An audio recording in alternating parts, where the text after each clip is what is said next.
Як функції хатарноки WhatsApp. Баъзан мо галереяи телефонамон медорем ва ягон расмҳоеро мебинем, ки худ ҳайрон мешем.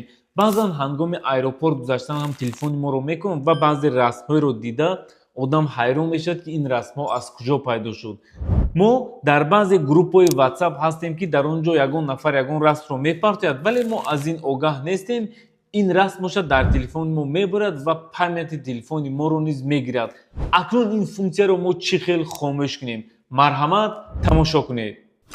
Ба настройки WhatsApp дароед, данные хранилищи. Инҷо ба мобилная сет даромада ҳама галочкаро снимат кунед. Инчунин ва Wi-Fi roamingро ҳам даромада галочкаҳояшро гиред.